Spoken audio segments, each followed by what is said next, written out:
Baik, Assalamualaikum warahmatullahi wabarakatuh. Nama saya Armin Udayatno, NIM 170141269.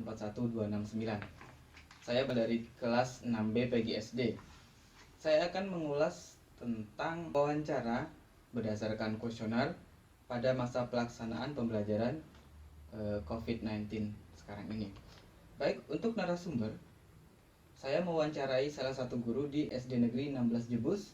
Beliau bernama Ibu Sri Puji Widayati, SPD. Berikut ringkasan dari angketnya. Jenis kelamin koresponden adalah perempuan.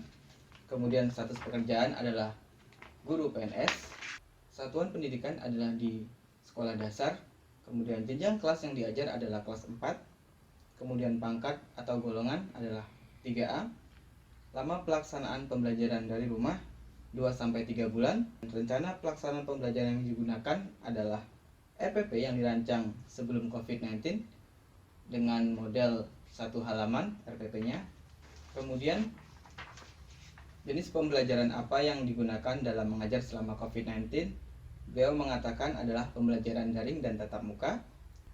Untuk pembelajaran tatap muka, beliau biasanya memanggil dua pasang, yaitu orang tua siswa maupun siswa ke sekolah secara bergiliran. Nah, jika pembelajaran daring, aplikasi yang digunakan adalah aplikasi WhatsApp. Persentase siswa yang mengikuti pembelajaran selama daring sekitar 83%. Setelah saya bertanya mengapa 83%, sebab beberapa di antaranya tidak memiliki handphone yang bertipe smartphone untuk dapat mengakses dari WhatsApp tersebut. Metode apa yang digunakan dalam mengajar selama pandemi COVID-19 adalah metode penugasan. Selanjutnya, kendalanya apa saja? Kendalanya yaitu sarana dan prasarana dalam pembelajaran. Sebab sarana dan prasarana pada pembelajaran untuk di rumah sulit sekali ditemukan alat-alat peraganya, berbeda saat berada tatap muka di sekolah. Selanjutnya, apersepsi yang dilakukan selama COVID-19.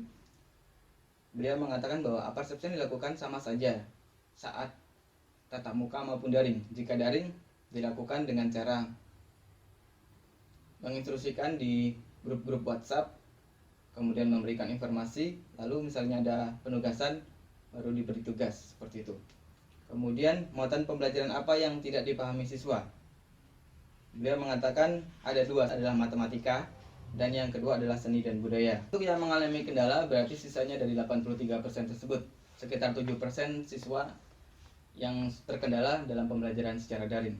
Kemudian, berdasarkan muatan pelajaran yang tidak dipahami siswa, kemampuan apakah yang dominan sulit dikuasai siswa? Matematika, karena matematika adalah semacam pengetahuan yang menyangkut dengan aspek kognitif. Jadi harus benar-benar dalam memberikan instruksi maupun contoh. Sehingga pada saat tahap penyelesaiannya, maka siswa tersebut akan paham mengenai soal dan penyelesaiannya tersebut. Kemudian bentuk pemecahan masalah apa saja yang digunakan untuk mengatasi kendala tersebut. Beliau mengatakan bahwa ya, untuk meratakan atau membuat adil dari para siswa tersebut, beliau sengaja mendatangi rumah-rumah para siswa untuk memberikan materi maupun tugas yang nantinya akan dikumpulkan ke sekolah jika sudah selesai dalam penyelesaian tugas tersebut. Baik, itu dari angketnya. Baik, angket tersebut sudah saya lakukan dalam sesi wawancara dengan salah satu guru di Sekolah Dasar Negeri 16 Jebus, yaitu Ibu Sri Puji Widayati.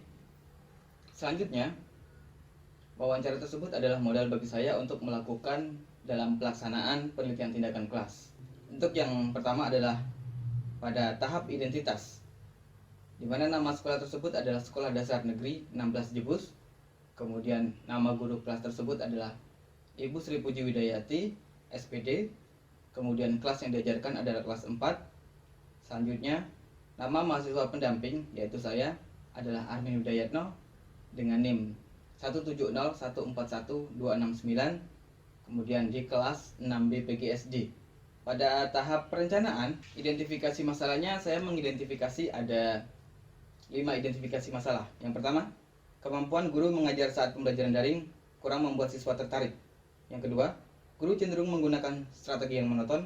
Yang ketiga, siswa terlihat kurang antusias dengan tugas yang diberikan oleh guru.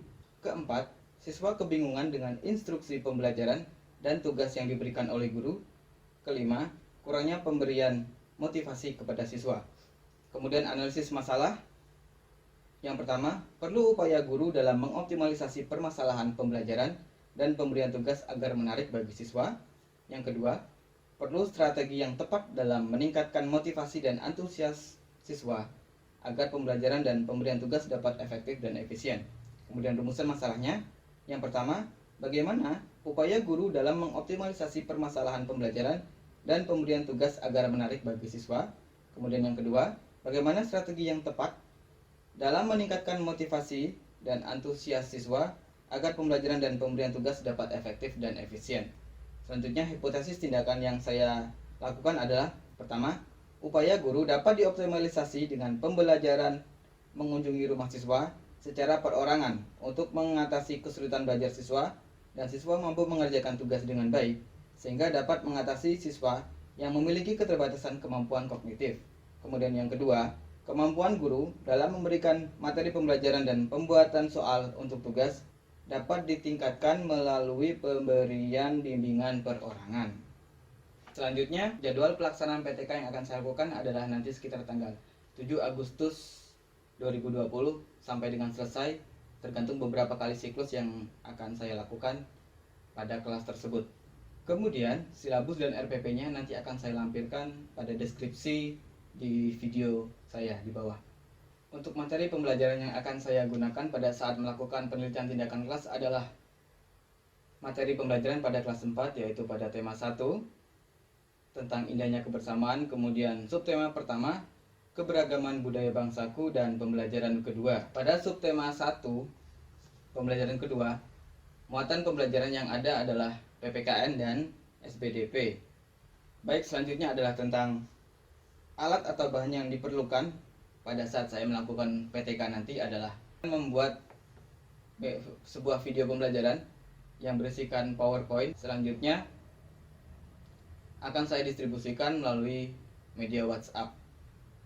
Dan juga pada SPDP akan saya buat juga seperti itu, di mana nantinya akan tergabung dan saya bikin kompleksitas sehingga pada pembelajaran yang akan saya gunakan dengan menggunakan video pembelajaran yang berisi PowerPoint tersebut terdapat beberapa gambar maupun video-video gerakan tentang SPDP tersebut. Untuk instrumen dalam berobservasi nanti akan mengikuti dengan situasi yang ada di sana. Nanti akan saya buatkan untuk siswa dan orang tua siswa, kemudian pada teman sejawat, atau dengan kata lain adalah teman-teman dari Ibu Sri Puji Widayati tersebut. Nah, pada instrumen tersebut akan membahas tentang apakah pembelajarannya sudah sesuai, efektif maupun efisien. Kemudian apakah pembelajaran tersebut dapat meningkatkan pembelajarannya selama daring tersebut. Selanjutnya, apakah pembelajaran tersebut memotivasi orang tua siswa untuk lebih mendorong anaknya supaya rajin belajar. Baik, itu saja ulasan dan uraian dari pelaksanaan PTK dari saya, dari Armin Hidayatno. Kurang lebihnya saya mohon maaf. Wassalamualaikum warahmatullahi wabarakatuh.